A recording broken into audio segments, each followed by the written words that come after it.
हरि भजन रे हेतरो या चिंतन अभिराम, अभय धाम एकाश रो राम राम बस राम।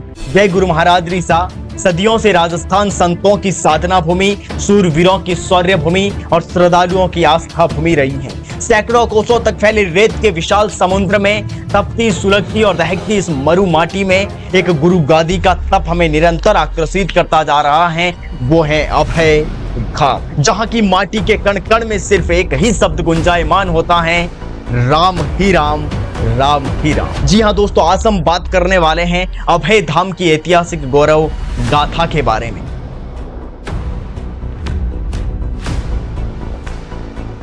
राजस्थान के पश्चिमी छोर पर बालोतरा जिले की नगरपालिका सिवाना में स्थित अभय धाम अपने आप को 56 की पहाड़ियों से घेरे हुए तपस्या एवं साधना की महक से धधकती इस मरु माटी में पावनता और दिव्यता के कण समाहित करता जा रहा है। ऐसा प्रतीत होता है कि समय चक्र की रेखाएं बीतती चली गई और ये अभय धाम सिद्ध और महान तपस्वियों की कर्म भूमि और तपोभूमि बनता चला गया। संत धरोहर सांतनी तप तप तपिया तपेश, इनधर इथा पैसिया ब्रह्मा विष्णु महेश। अब बात करें साथियों इस धाम के शुरुआती समय की, तो गुरुपद परंपरा माला के सुमेरु रत्न आदि गुरु एवं जगत गुरु स्वामी रामानंद आचार्य जी की परंपरा में अयोध्या से महान संत शिरोमणि श्री भगवान दास जी महाराज का पचपदरा के निकट त्रिसंगड़ी में विश्राम करने की इच्छा के चलते वे इन 56 की पहाड़ियों में पधारे और उनके शिष्य श्री साईं राम जी महाराज ने सिवाना के भक्तजनों का अनुग्रह स्वीकार करके यहीं पर अपना आसन स्थापित किया। लेकिन उस दौर में साथियों इन 56 की पहाड़ियों में नाथ साधुओं का वर्चस्व बना हुआ था। गुरु कृपा का चमत्कार तो देखिए,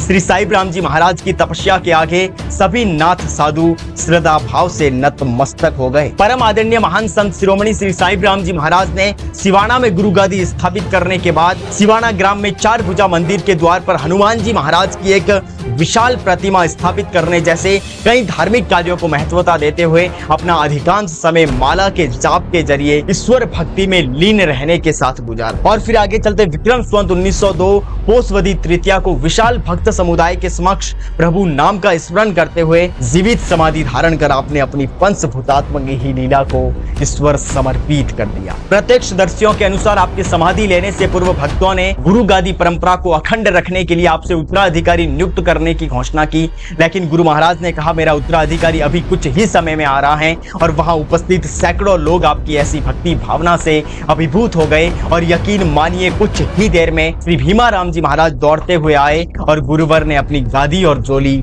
उन्हें समर्पित कर दी। बचपन से ही माता पिता का स्वर्गवास हो जाने के कारण श्री भीमाराम जी महाराज का आरंभिक जीवन काफी कष्टमय और काफी दुखदायक रहा और बचपन से ही आप गायों को चराने में और माला फेरने में अपना अधिकांश समय लगाया करते थे। और फिर आगे चलते गद्दी के प्रताप और माला के चमत्कार के जरिए आप एक वचन सिद्ध महात्मा के रूप में इस पूरे क्षेत्र में विख्यात हो गए।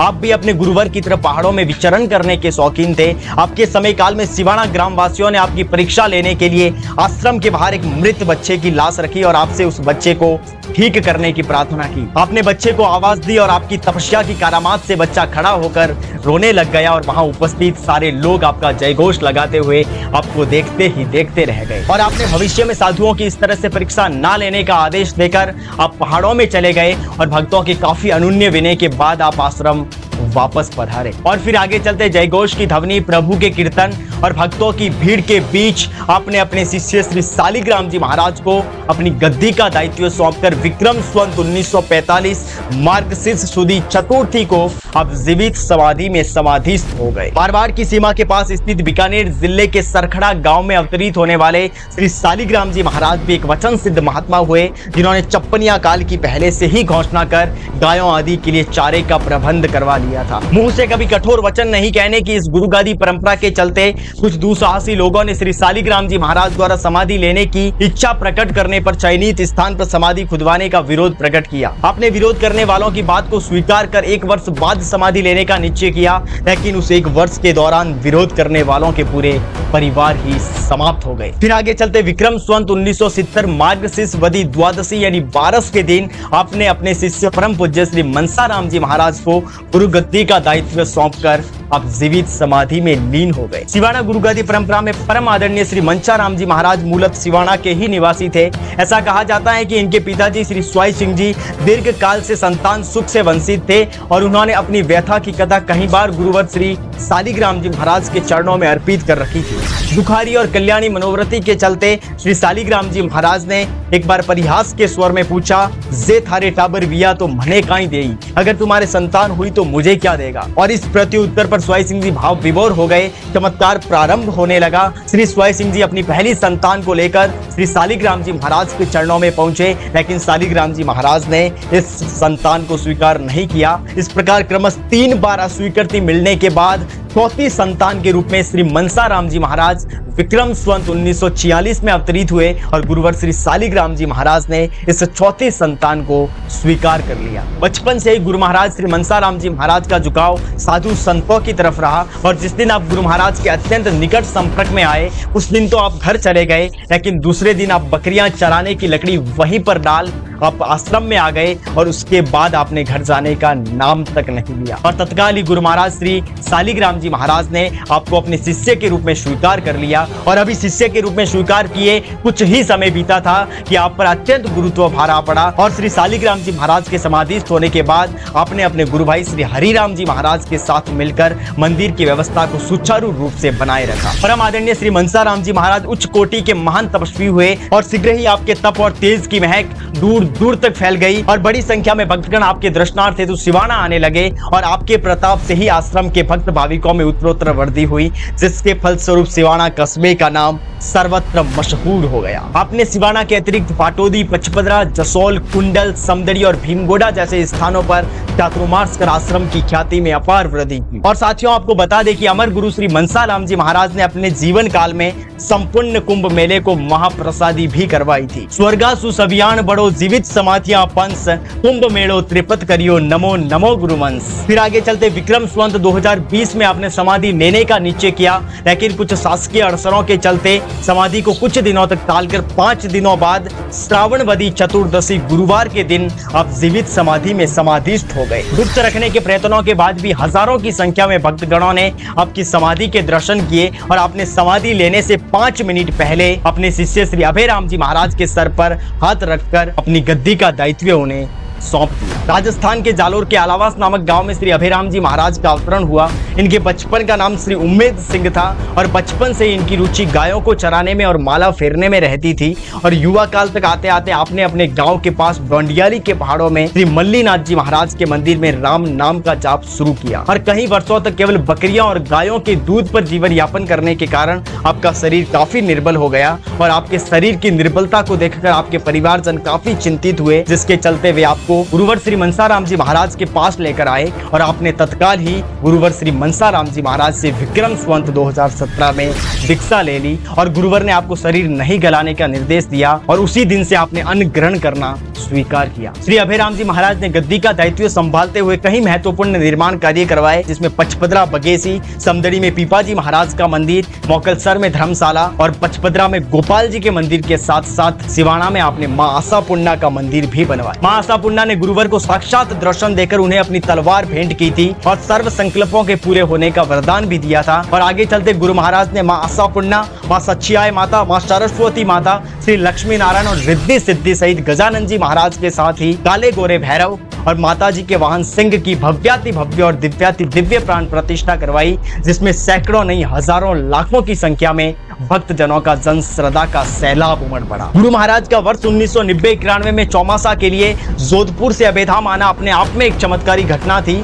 कई लोगों ने वापस जाकर देखा किसी भी ट्रक, कार या जीप का बहुत कम समय में पहुंचना संभव नहीं था, लेकिन आपकी दिव्य दृष्टि को न काल बांध सका न दूरी बांध सकी। आप तुरंत ही जोधपुर से अभयधाम आ पहुंचे। आपकी वचन सिद्धता और त्रिकाल दृष्टि की घटनाओं का विवरण लिखने में बरसों लग जाएंगे। मेरे वीडियोस की सारी लिमिटें पूरी हो जाएगी, लेकिन वे अधूरे ही अधूरे रहेंगे। और फिर आगे चलते विक्रम संवत 2075 चैत्रवदी 13 29 मार्च 2018 को गुरुवर श्री अभयराम जी महाराज समाधि में समाधिस्थ हो गए। श्री अभयराम जी महाराज के समाधिस्थ होने के बाद उनकी 17वीं के भव्य आयोजन में वैशाखवदी 14 अप्रैल 2018 को उनके छोटे शिष्य श्री नृत्य गोपाल राम जी महाराज इस रामानंदी गद्दी पर आसीन हुए। साथियों, ये काफी महत्वपूर्ण घटना थी क्योंकि करीबन 50 वर्ष तक अपने गुरु की सेवा करने के बाद भी श्री अभयराम जी महाराज के ज्येष्ठ शिष्य श्री गोपाल राम जी महाराज ने इस गद्दी पर अपने छोटे गुरु भाई को आसीन करवाया था। और वर्तमान में श्री नृत्य गोपाल राम जी महाराज अभयधाम के गादीपति हैं, जिनका हंसता हुआ चेहरा और चेहरे पर छाई मीठी मुस्कान भक्तों के हृदय में एक भावमय तरंग पैदा करती है। और जब आपके मुखारविंद से शब्दों की अविरल और पावन धारा बहने लगती है तो भक्तों का मन गदगद हो उठता है और भक्त भाव विभोर हो जाते हैं। साथियों, अभयधाम का अक्षय इतिहास हजारों वर्ष पुराना है। यदि जनश्रुतियों पर विश्वास किया जाए तो ऐसा कहा जाता है कि पांडव जब वनवास के 13वें वर्ष में अज्ञातवास की अवधि में भ्रमण कर रहे थे तो कुछ समय के लिए उन्होंने यहाँ पर भी निवास किया था। और अपने भाइयों की प्यास बुझाने के लिए मां पराक्रमी भीम को जब जल का कोई भी स्रोत नहीं दिखाई दिया तो उन्होंने अपने घुटने से धरती पर प्रहार किया और जल का स्रोत बहने लगा। और राजस्थानी भाषा में घुटने को गोडा कहते हैं और तभी से भीम का गोडा यानी भीम गोडा के नाम से यह स्थान प्रचलित हो गया, जो वर्तमान समय में सिवाना से करीबन 5 से 6 किलोमीटर की दूरी पर स्थित है। श्री अभयराम जी महाराज के ज्येष्ठ शिष्य और वर्तमान गादीपति श्री नृत्य गोपाल राम जी महाराज के गुरु भाई उच्च कोटि के महान तपस्वी श्री गोपाल राम जी महाराज का अधिकतर लगाव भीम गोडा से ही रहा है। सिवाना गुरु महाराज आश्रम की सबसे बड़ी बात यह है कि जब कोई भी श्रद्धालु यहाँ आकर पुनः प्रस्थान करना चाहेगा तो उसे सीख लेकर जाना अनिवार्य है। मैंने ऐसे सैकड़ों नहीं हजारों प्रत्यक्ष प्रमाण देखे हैं। जब गुरु महाराज सीख देते समय प्रसाद देकर अपने मुख से राम नाम का उच्चारण नहीं करते हैं